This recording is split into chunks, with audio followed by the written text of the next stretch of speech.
So guys, आज हम जिस मूवी को देखने वाले हैं उसका नाम है किन, जिसमें एलाइजा नाम के एक लड़के को अचानक एक दिन फ्यूचर का एक एडवांस लेवल का गन मिलता है।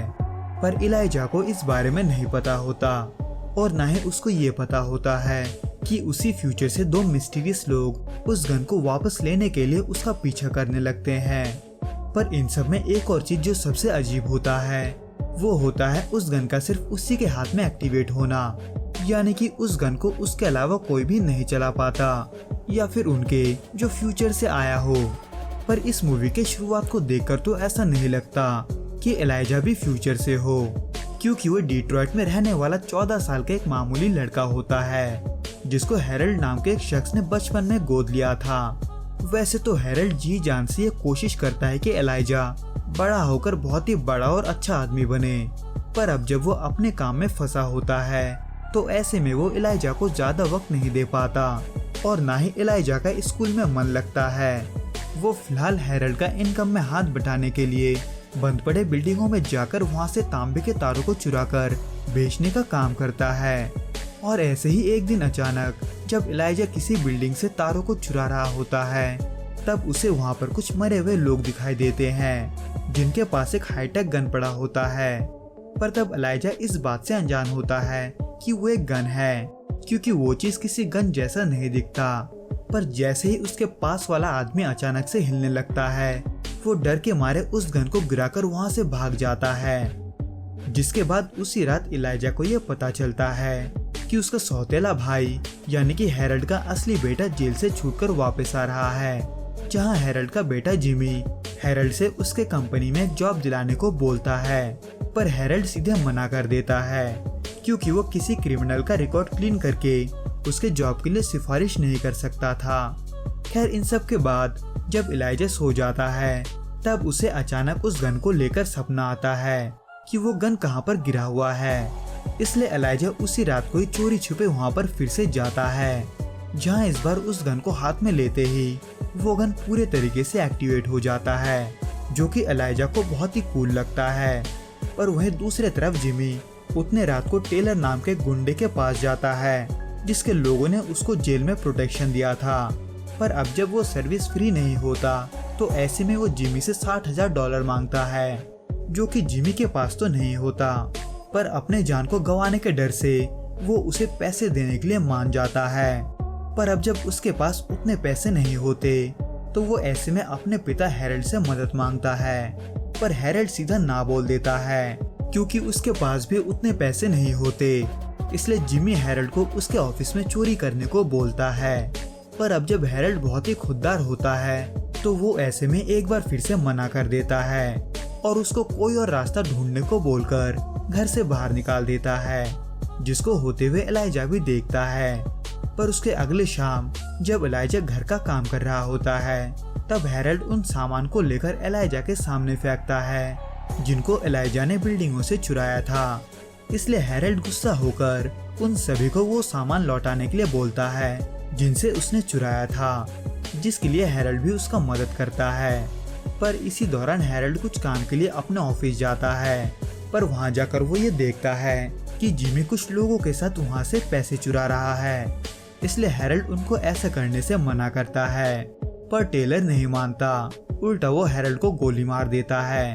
इसलिए जिमी भी हाथापाई करना शुरू कर देता है, जिसके वजह से टेलर के भाई को भी गोली लग जाता है और वो मारा जाता है। इसलिए जिमी डर के मारे एलाइजा समेत वहां से भाग जाता है, जहां जिमी पूछे जाने पर एलाइजा को ये बताता है कि हेरल्ड को ऑफिस में कुछ काम है, इसलिए वो घर देर से लौटेगा। पर अब जब ये सच नहीं होता और ना ही टेलर के वजह से जिमी ज्यादा देर तक वहां रुक सकता था, तो ऐसे में वो हेरल्ड के फोन के आने का नाटक करके एलाइजा को ये बताता है कि उसने यानी कि हेरल्ड ने उन्हें कहीं पर घूमने जाने के लिए बोला है जब तक कि उसका काम खत्म ना हो जाए। इसलिए एलाइजा जिमी के साथ ट्रिप पर जाने के लिए मान जाता है। पर वो इस दौरान अपना गन भी लेकर आता है, जिसको लेकर के वो एक मोटल में छेड़खानी भी करता है, यानी कि उस गन के मोड्स और फीचर्स को देखता है, जो कि चल ही रहा होता है कि वह दूसरे तरफ उस गन को ढूंढते हुए उस बिल्डिंग में दो मिस्टीरियस लोग आते हैं जहां एलाइजा को वो गन मिला था।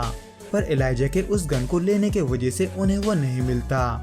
हालांकि तभी टेलर को जिमी के लोकेशन के बारे में पता चल जाता है, क्योंकि एलाइजा हैरोल्ड को फोन करके उसके बारे में पूछता है। पर अब जब हैरोल्ड मर चुका था तो ऐसे में एलाइजा का ये कॉल वॉइसमेल में चला जाता है, यानी कि रिकॉर्ड हो जाता है। खैर इसके वजह से अब जब टेलर को उनका फोन नंबर मिल चुका था तो ऐसे में वो अपने लोगों से उसे ट्रैक करवाता है। पर इन सभी बातों से अनजान एलाइजा और जिमी अपने मजे में लगे होते हैं, जिसमें इसी दौरान जिमी एलाइजा को एक अडल्ट क्लब में भी लेकर जाता है, जहां एलाइजा मिली नाम के एक लड़की से मिलता है जो उसकी दोस्त भी बन जाती है। पर जिमी एक बार फिर से बेवकूफ़ी करते हुए वहां के बॉस से पंगा ले लेता है, जिसके वजह से वो सभी एलाइजा को बाहर फेंककर जिमी को पीटने लगते हैं। पर तभी एलाइजा अपने गन के साथ वापस आता है और सबको डराने के लिए ऐसे ही उस गन को वहां रखे पूल टेबल पर चला देता है। पर जैसे ही वो गन फायर होता है उससे उन सभी के अलावा एलाइजा भी डर जाता है। खैर इन सब के वजह से वो सभी वहां से भाग तो जाते हैं, पर एलाइजा के उस गन को फायर करने के वजह से उसका लोकेशन उन दो मिस्टीरियस लोगों को मिल जाता है, जो कि वहां से 2 बाइक चुराकर अब एलाइजा के पीछे पड़ जाते हैं। पर एलाइजा इन सब से अनजान मजे के लिए जिमी के बातों को सुनकर उस गन को खुले मैदान में भी यूज करता है। हालांकि जिमी भी उस गन को चलाने की कोशिश करता है, पर वो गन उसके हाथ पर जाते ही लॉक हो जाता है, जिसके बाद उसके अगले दिन तीनों एक फैंसी होटल पर रुकते हैं, जहां अचानक टीवी पर हैरोल्ड के खून होने का खबर आता है, जिसका दोषी न्यूज वाले जिमी के अलावा एलाइजा को भी बताते हैं।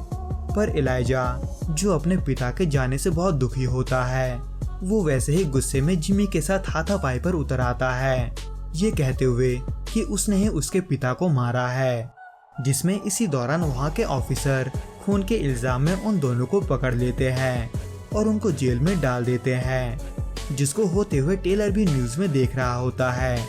इसलिए वो अपने भाई के मौत का बदला लेने के लिए उसी जेल में जाता है जहाँ उन दोनों को रखा गया है। लेकिन वहाँ पर सब कुछ क्लियर करने के लिए जिमी एलाइजा को सब कुछ सच सच बता देता है कि उनके पिता को उसने नहीं बल्कि टेलर ने मारा है। जो कि चल ही रहा होता है कि तभी उस पुलिस स्टेशन में टेलर अपने आदमियों के साथ हमला कर देता है और वहाँ के सभी पुलिस वाले को मारकर जिमी को भी मारने जाता है। पर एलाइजा फिर से एक बार ऐन मौके पर उस गन को लेकर आता है और आते ही सबको राख में बदलने लगता है। हालांकि इस दौरान और पुलिस फोर्स भी वहां आकर उस जगह को घेर लेते हैं, पर वो भी उस गन के ब्लास्ट पावर को देखकर ये सोचते हुए हैरान हो जाते हैं कि आखिर वो क्या था।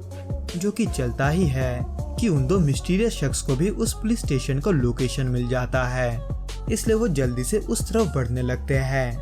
पर तब तक जिमी और एलाइजा जो सबसे निपट चुके थे सिवाय टेलर के, वो खुद को पुलिस के हवाले कर देते हैं। पर तभी अचानक पीछे टेलर आ जाता है और एलाइजा के सामने ही जिमी को शूट कर देता है। लेकिन तभी वहां आकर एक ग्रेनेड फटता है जो वहां के हर किसी के लिए टाइम को रोक देता है, सिवाय उन दो मिस्टीरियस आदमी और एलाइजा के लिए, जो वहां पर अपना पहचान बताते हुए खुद को फ्यूचर से बताते हैं और ये भी बताते हैं कि एलाइजा भी फ्यूचर से है, जहां फिलहाल जंग चल रहा है, इसलिए उसे उस जंग से बचाने के लिए इस वक्त में भेजा गया था, ताकि वो वक्त आने पर उस जंग में उनका साथ दे सके। जिसमें वो दोनों ये भी बताते हैं कि जहाँ से उसे वो गन मिला है वहाँ पड़े हुए लोग दरअसल उसे ही मारने आए थे, जिनसे उन्होंने ही उसे बचाया है। जिसको कहते हुए वो एलाइजा से वो गन ले लेता है और वापस अपने टाइम में जाने के लिए एक पोर्टल खोलता है। पर उससे पहले वो जिमी को लगने वाली गोली को टेलर की तरफ करके एलाइजा को ये बताते हुए चले जाते हैं कि वो उसका भाई है, यानी कि उन दोनों मिस्टीरियस शख्स में से एक एलाइजा का असली भाई होता है। खैर अब जब वो दोनों चले जाते हैं तो ऐसे में टाइम एक बार फिर से नॉर्मल हो जाता है। हालांकि इन सब के बाद जिमी तो बच जाता है, पर टेलर खुद के चलाए हुए गोली से ही मारा जाता है, जिसके होने के बाद दोनों एक बार फिर से खुद को पुलिस के हवाले कर देते हैं।